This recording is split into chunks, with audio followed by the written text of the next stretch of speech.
अस्सलामुअलैकुम, doctor असफन hair. आज की वीडियो में हम 4 डिफरेंट कंपोनेंट्स के बारे में बात करेंगे फॉर फैट लॉस।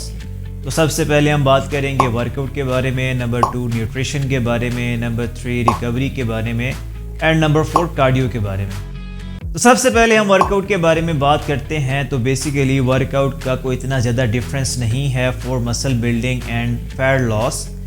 तो जो बेसिक फंक्शन है एक्सरसाइज का ड्यूरिंग द फैट लॉस वो ये होता है कि जो आपके अंदर एक्सेसिव कैलोरीज पड़ी हुई हैं उनको बर्न करना और जो आपके अंदर मसल पड़ा हुआ है उसको रिटेन करना।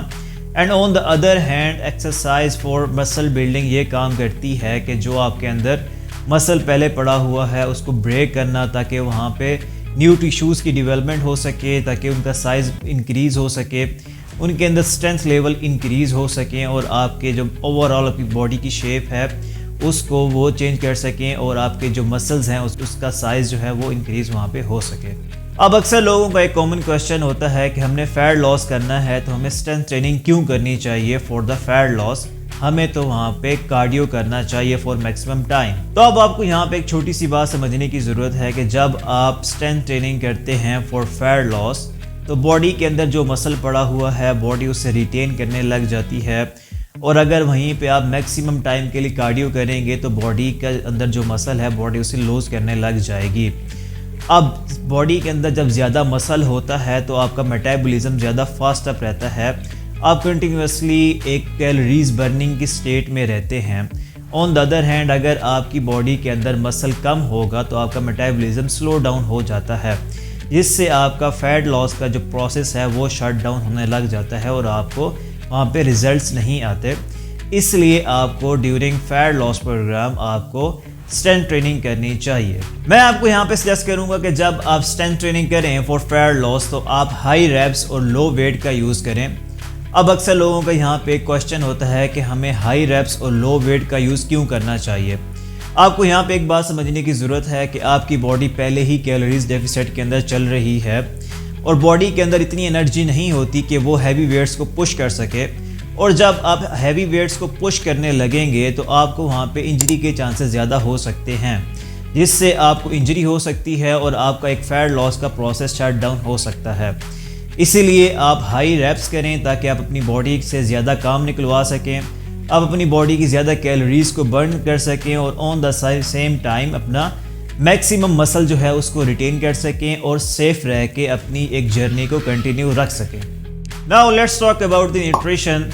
ये एक बड़ा ही इंपॉर्टेंट फैक्टर है। जब तक आप अपनी बॉडी को कैलोरीज डेफिसिट के अंदर नहीं रखेंगे तब तक आप अपनी बॉडी से फैट लॉस नहीं कर सकते, अपनी बॉडी से रिजल्ट्स को अचीव नहीं कर पाएंगे। तो कैलोरीज की कैलकुलेशन के लिए बहुत सारे फार्मूलाज को यूज़ किया जाता है, लेकिन हम यहाँ पे 2 फार्मूलाज को यूज़ करेंगे जिससे आप कन्फ्यूजन से भी बच जाएंगे और बड़े इजी फार्मूलाज हैं। तो सबसे पहले आपने ये देखना है कि आपकी जो बॉडी फैट परसेंटेज है वो हाई है या लो है। तो इसके लिए भी एक बड़ा सिंपल वे है, आपने अपनी बॉडी के अंदर जो चेंजिंग्स हैं उनको देखना है। सबसे पहले आपने ये देखना है कि अगर आपकी बॉडी में कोई वेन्स नज़र आ रही हैं लाइक शोल्डर्स के एरिया पे या चेस्ट के एरिया पे या फिर आर्म्स के अंदर या आपके अंदर जो अपर एब्स हैं वो नज़र आ रहे हैं तो आपकी फ़ैट परसेंटेज लो है। ऑन द अदर हैंड अगर आपकी जो वेन्स हैं वो नज़र नहीं आ रही, आपका जो फैट है वो हाई है, आपको जो एब्डोमिनल का एरिया है वहाँ पे कोई एब्स नज़र नहीं आ रहे, आपकी जो चेस्ट है वो सैगी चेस्ट है, लटकी हुई चेस्ट है, तो आपकी फ़ैट परसेंटेज हाई है। फॉर एग्जांपल अगर आपकी फ़ैट परसेंटेज हाई है और आपका वेट 80 kg है तो आपने उसे 20 से मल्टीप्लाई करना है तो आपकी 1600 कैलोरीज निकल आएंगी। ऑन द अदर हैंड अगर आपकी फ़ैट परसेंटेज लो है तो आपने अपने वेट को 25 के साथ मल्टीप्लाई करना है। फॉर एग्जांपल अगर आपका वेट 80 kg है तो अगर आप 25 के साथ मल्टीप्लाई करेंगे तो आपकी 2000 कैलोरीज निकल आएंगी। अब ये बात आपने याद रखनी है कि ये एग्जैक्ट कैलोरीज हैं जो आपको फैट लॉस के लिए चाहिए, ये कोई मेंटेनेंस कैलोरीज नहीं हैं, इनमें आपने कोई कैलोरीज को माइनस या प्लस नहीं करना। अब यहाँ पे एक क्वेश्चन आता है कि हम किस तरीके से अपने मैक्रो न्यूट्रिएंट्स को कैलकुलेट कर सकते हैं। तो सबसे पहले हम प्रोटीन की बात करेंगे। प्रोटीन एक बड़ा ही इम्पोर्टेंट फैक्टर है फॉर फैट लॉस, क्योंकि ये हमारे मसल्स को रिकवरी प्रोवाइड कर रही होती है हमारी जो बॉडी है उसको रिकवरी प्रोवाइड कर रही होती है, और ऑन द सेम टाइम जो हमारे अंदर मेटाबॉलिक जितने भी प्रोसेसेस हो रहे होते हैं उनके लिए एक बड़ा ही इंपॉर्टेंट फैक्टर है जो हमारे डीएनए की प्रोटेक्शन है, उसमें भी एक बड़ा ही इंपॉर्टेंट रोल प्ले करती है हमारी प्रोटीन। तो इसलिए सबसे इम्पोर्टेंट फैक्टर ये बन जाता है ड्यूरिंग द फैट लॉस। तो सबसे पहले आपने करना ये है कि चाहे आपकी फैट परसेंटेज हाई है या लो है, आपने अपने जो बॉडी वेट है उसको 1.5 के साथ मल्टीप्लाई करना है तो आपकी प्रोटीन की रिक्वायरमेंट निकल आएगी। फ़र्ज़ करें कि अगर आपका बॉडी वेट 80 kg है तो अगर आप 1.5 के साथ मल्टीप्लाई करते हैं तो आपकी 120 ग्राम पर डे के हिसाब से आपकी प्रोटीन की रिक्वायरमेंट निकल आएगी। Now let's talk about the fat. तो अगर आपकी फैट परसेंटेज हाई है तो आपने अपने वेट को 0.7 के साथ मल्टीप्लाई करना है तो आपकी वहाँ पे फैट की रिक्वायरमेंट निकल आएगी। फॉर एग्जांपल अगर आपकी फैट परसेंटेज हाई है और आपका बॉडी वेट जो है वो 80 kg है तो अगर आप 0.7 के साथ मल्टीप्लाई करें तो 56 ग्राम आपकी फ़ैट निकलती है पर डे के हिसाब से। ऑन द अदर हैंड अगर आपकी फ़ैट परसेंटेज लो है और अगर आप अपने बॉडी वेट को 1 के साथ मल्टीप्लाई करें तो आपकी पर डे के हिसाब से फ़ैट की रिक्वायरमेंट निकल आएगी which is equal to 80 gram per day. अब कार्बोहाइड्रेट्स की बात करते हैं तो जितनी भी आपने कैलोरीज फाइंड की हैं उनको आपने टोटल कैलोरीज के साथ माइनस कर लेना है तो आपकी वहाँ पे कार्बोहाइड्रेट्स की रेशो निकल आएगी।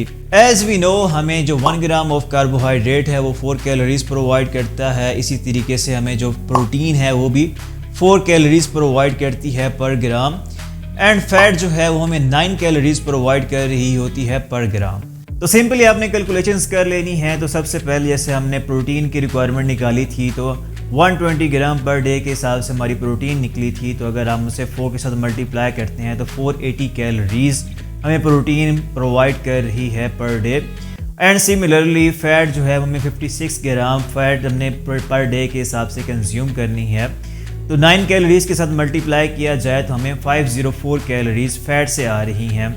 अब प्रोटीन और फैट की कैलोरीज को प्लस करके टोटल कैलोरीज के साथ माइनस किया जाए तो हमारे पास कार्बोहाइड्रेट्स की रिक्वायरमेंट निकल आती है जो 1016 कैलोरीज बनती हैं, जिनको फर्दर आप 4 के साथ डिवाइड करेंगे तो आपको ग्राम्स के अंदर कार्बोहाइड्रेट्स की रेशो मिल जाएगी। अब इनके सोर्सेज के बारे में बात की जाए तो जो कार्बोहाइड्रेट्स के सोर्सेज होंगे वो कॉम्प्लेक्स सोर्सेज होंगे, हाई इन फाइबर होंगे, लाइक ओट्स हो गए, लाइक ब्राउन राइस हो गए, लाइक फ्रूट्स हो गए, ताकि आपको फीलिंग ऑफ फुलनेस मिलती रहे, आप ओवर ईट ना करें, आपके जो भूख के लेवल्स हैं वो डाउन रहें। और इसी तरह आपने जो ग्रीन वेजिटेबल्स हैं उनका भी यूज़ करना है ताकि आपको एक लॉन्ग टर्म के लिए फीलिंग ऑफ फुलनेस मिलती रहे और आपकी बाउल की मूवमेंट अच्छी रहे, आपकी जो डाइजेशन है वो बेहतर रहे। अब इसी तरह जो प्रोटीन के सोर्सेज हैं वो भी लीन सोर्सेज होने चाहिए, लाइक एग्स हो गए, लाइक फ़िश हो गई, लाइक चिकन ब्रेस्ट हो गया। और इसी तरह अगर आप वेजिटेरियन हैं तो आप वहाँ पे टोफू यूज़ कर सकते हैं, आप वहाँ पे लो फैट पनीर यूज़ कर सकते हैं, आप वहाँ पे स्किम मिल्क यूज़ कर सकते हैं, एंड सिमिलरली आप वहाँ पे वे प्रोटीन का यूज़ कर सकते हैं ताकि आपकी प्रोटीन की रिक्वायरमेंट्स को पूरा किया जा सके। अब इसी तरह फ़ैट के बारे में बात की जाए तो आपने जो फ़ैट के सोर्सेज हैं वो भी लीन सोर्सेज को यूज़ करना है, लाइक नट्स हो गए, लाइक सीड्स हो गए, लाइक स्मॉल अमाउंट ऑफ घी हो गया, लाइक ऑलिव ऑयल हो गया, लाइक एवोकाडो हो गया, ताकि आपकी जो एक रिक्वायरमेंट है फ़ैट की वो भी पूरी होती रहे और आपको एक हेल्दी सोर्सेज ऑफ फैट मिल सकें। अब यहाँ पे एक इम्पॉर्टेंट फैक्टर ये आता है कि हर इंसान दूसरे इंसान से डिफरेंट है। तो हो सकता है कि अगर आपका वेट 80 kg है और आप 2000 कैलोरीज़ का डाइट प्लान फॉलो कर रहे हैं और आपको इनिशियल टाइम पे कोई चेंजिंग अपनी बॉडी के अंदर नज़र नहीं आती, तो आपने फॉर 2 वीक्स लाजमी अपने जो वेट है उसको कंटिन्यूसली चेक करते रहना है। और अगर आपको 2 हफ्ते तक भी कोई चेंजिंग नज़र नहीं आती तो आपने 100 से लेके 200 कैलोरीज़ को अपनी डाइट में से कट डाउन कर देना है। लाइक अगर आप पहले 2 चपातियाँ खा रहे हैं तो आपने वहाँ पे 1 चपाती खानी है। लाइक अगर आप पहले 60 ग्राम ऑफ राइस का यूज़ कर रहे हैं तो आप 30 या 40 ग्राम ऑफ राइस के ऊपर आ सकते हैं। तो आपको एक टाइम के बाद अपनी बॉडी के अंदर चेंजिंग नज़र आने लग जाएंगी। ऑन द अदर हैंड अगर आपको ये फील हो रहा है कि आपका जो वेट है वो रैपिडली लॉस हो रहा है और आपके जो एनर्जी लेवल्स हैं वो डाउन हो रहे हैं, तो आपको वीकनेस होने लग गई है, तो आप वहाँ पे 100-200 कैलोरीज़ का इंक्रीज़ कर सकते हैं अपनी डाइट के अंदर। लाइक 50 to 60 ग्राम अपने जो कार्बोहाइड्रेट्स हैं उनको इंक्रीज़ कर सकते हैं, तो आपकी ये प्रॉब्लम हल हो जाएगी। Now let's talk about the recovery process. ये एक बड़ा ही इंपॉर्टेंट फैक्टर है। लोग न्यूट्रिशन पे और वर्कआउट पे तो लाजमी ध्यान देते हैं, लेकिन अपनी जो रिकवरी है उसको इग्नोर करते रहते हैं। आपको मिनिमम भी 6 to 7 आवर की रात की क्वालिटी ऑफ स्लीप की ज़रूरत पड़ती है फॉर योर रिकवरी। अगर आप रिकवरी नहीं करेंगे, अगर आप नाइट स्लीप नहीं लेंगे 6 to 7 आवर्स की, तो आपके अंदर जो कोर्टिसोल है वो इंक्रीज़ होने लग जाएगा, जिसकी वजह से पहले तो आपका जो मसल पड़ा हुआ है बॉडी उसे लॉस करने लग जाएगी, और आहिस्ता आहिस्ता जो आपका मेटाबॉलिज्म है उसको भी ड्रॉप करने लग जाएगी, और आपका जो एक फैट लॉस का प्रोसेस है बॉडी उसे शट डाउन कर देगी। इसीलिए आपको जो आपके अंदर हार्मोनल इम्बैलेंसिंग हो रही है, जो आपके अंदर रिकवरी नहीं हो पाती, तो आपने वहाँ पे 6 to 7 आवर्स की क्वालिटी ऑफ स्लीप देनी है। अगर आप रात में 6 to 7 आवर की क्वालिटी ऑफ स्लीप दे रहे हैं तो आपके अंदर एक तो स्ट्रेस के जो हार्मोन्स हैं वो बैलेंस में हो लग जाएंगे, जो आपके अंदर कोर्टिसोल है वो बैलेंस में लग जाएगा, जो आपके अंदर इन्फ्लेमेशन हो रही है बॉडी में वो कम होने लग जाएगी, जिससे आपका एक फैट लॉस का प्रोसेस है वो फास्ट अप हो जाएगा। And now is the last factor for fat loss, that is cardio. अब बहुत सारे लोगों का एक कॉमन क्वेश्चन होता है कि हमें फैट लॉस के लिए कितना कार्डियो करना चाहिए। तो सबसे पहले तो आपने अपनी जो एक्टिविटी लेवल्स हैं उनको बढ़ाना है। तो इसका सिंपलेस्ट वे ये होता है कि अगर आप पहले 5000 स्टेप्स चल रहे हैं तो आप वहीं पे 8000 या 10000 स्टेप्स को चलना स्टार्ट कर दें।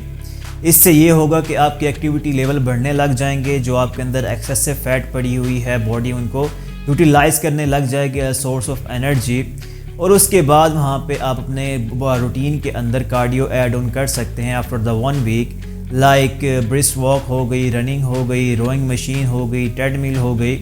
तो ये ऐसी एक्सरसाइजेज हैं जो आपके कार्डियोवैस्कुलर हेल्थ को अच्छा रखती हैं। अब इनिशियल स्टेजेस पे आपको कोई हाई इंटेंसिटी कार्डियो करने की ज़रूरत नहीं होती, क्योंकि अगर आपका वेट हाई है और अगर आप हाई इंटेंसिटी कार्डियो कर रहे हैं तो इसका नेगेटिव इफेक्ट आता है आपके जॉइंट्स के ऊपर, जिसकी वजह से आपको इंजरी हो सकती है और आपका एक परमानेंटली आपका फैट लॉस का प्रोसेस शट डाउन हो सकता है। तो इसीलिए मेरी सजेशन ये है कि आपने फॉर द फर्स्ट मंथ आपने ये करना है कि आफ्टर द वर्कआउट आपने लो इंटेंसिटी कार्डियो करना है for 20 minutes, and second month के अंदर आपने पर वीक फॉर 2 डेज 30 से लेके 40 मिनट्स तक का empty stomach low intensity cardio add on करना है। इससे ये होगा कि आपके अंदर जो एक्सेसिव फैट पड़ी हुई है बॉडी उसे यूटिलाइज करना स्टार्ट कर देगी। एंड फॉर थर्ड मंथ आपने ये करना है कि पर वीक फॉर 1 डे आपने 20 मिनट्स का हाई इंटेंसिटी कार्डियो परफॉर्म करना है।